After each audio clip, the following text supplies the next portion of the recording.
আসসালামু আলাইকুম বন্ধুরা, আমি এখন আছি ফেনী এবং চট্টগ্রামের সীমান্তবর্তী ঐতিহাসিক শুভপুর ব্রিজ।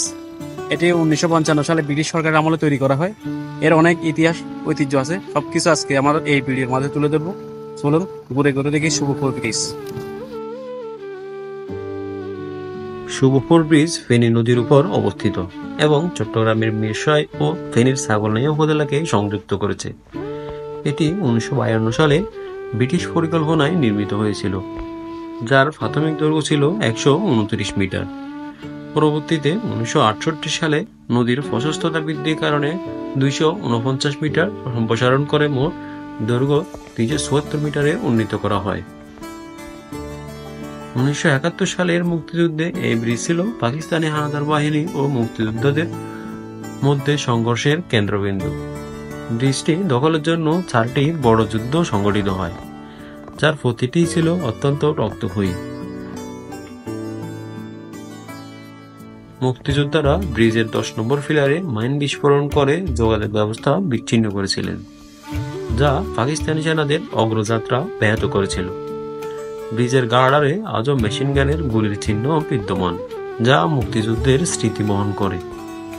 বন্ধুরা দেখতে পাচ্ছেন, এই যে মুক্তিযুদ্ধের সময় আমাদের মুক্তিযোদ্ধারা হানাদার বাহিনীর সাথে যে লড়াই করেছিল শুভপুর ব্রিজে, তার স্মৃতিচিহ্ন হিসেবে গুলির দাগ এখনো দেখেন এখানে বিদ্যমান। গুলি এই এত মোটা লোহা ব্যাত করে উপরে চলে গিয়েছে। দেখুন, এই যে আপনি আপনাদেরকে দেখাচ্ছি। যুদ্ধের সময় গোলার আঘাতে দেখতে পাচ্ছেন আমাদের শুভপুর ব্রিজের এই যে ভগ্নাংশ, এই মোটা লোহা পুরোটা ভেঙে গিয়েছে। এটা যুদ্ধের স্মৃতিচিহ্ন হিসেবে এখনো শুভপুর ব্রিজে টিকে আছে। ব্রিজটি মুক্তিযুদ্ধের পাশাপাশি বাংলা চলচ্চিত্রের শুটিং স্পট হিসেবেও ব্যবহৃত হয়েছে। এই বিখ্যাত শুভপুর ব্রিজে বিভিন্ন বাংলা ছায়াছবির শুটিং হয়েছিল, তার মধ্যে কলমিলতা অন্যতম। এছাড়া 1980-এর দশকে শুভপুর ব্রিজের যুদ্ধভিত্তিক প্রামাণ্যচিত্র টেলিভিশনে প্রচারিত হয়েছিল। দীর্ঘদিন ধরে সংস্কারের অভাবে ব্রিজটি ধ্বংসের মুখে। মূল পিলারের মাটি সরে যাওয়ায় এটি নড়বড়ে হয়ে পড়েছে এবং কার্পেটিং উঠে যাওয়ায় যানবাহন চলাচল অত্যন্ত ঝুঁকিপূর্ণ।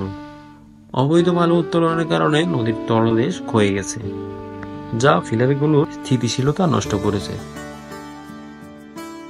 2021 সাল থেকে ভারী যানবাহন চলাচল বন্ধ থাকলেও নিয়মের তোয়াক্কা না করে অনেক যানবাহন এখনো ঝুঁকি নিয়ে চলাচল করছে। স্থানীয় মুক্তিযোদ্ধা ও জনগণের দাবি অনুযায়ী পুরাতন ব্রিজটি সংস্কার করে ঐতিহাসিক স্থাপনা হিসেবে সংরক্ষণ এবং পাশে নতুন ব্রিজ নির্মাণের পরিকল্পনা নেওয়া হয়েছে। ইতিমধ্যে 100 কোটি টাকার প্রকল্প অনুমোদিত হয়েছে, যা 4 লেন বিশিষ্ট হবে। তবে পুরাতন ব্রিজের ভবিষ্যৎ এখনো অনিশ্চিত। ব্রিজটি ধ্বংস হলে ফেনী, খাগড়াছড়ি ও রাঙ্গামাটির লাখো মানুষ ভোগান্তির সম্মুখীন হবেন। বর্তমানে বিকল্প পথে যানবাহন চলাচলের কারণে সময় ও অর্থের অপচয় ঘটছে। নতুন ব্রিজ নির্মিত হলে স্থলবন্দর থেকে পণ্য পরিবহন সহজতর হবে এবং অর্থনৈতিক কর্মকাণ্ডে গতি আসবে। শুভপুর ব্রিজ কেবল একটি যোগাযোগ মাধ্যম নয়, এটি বাংলাদেশের মুক্তিযুদ্ধের সাক্ষী ও সাংস্কৃতিক ঐতিহ্যের প্রতীক।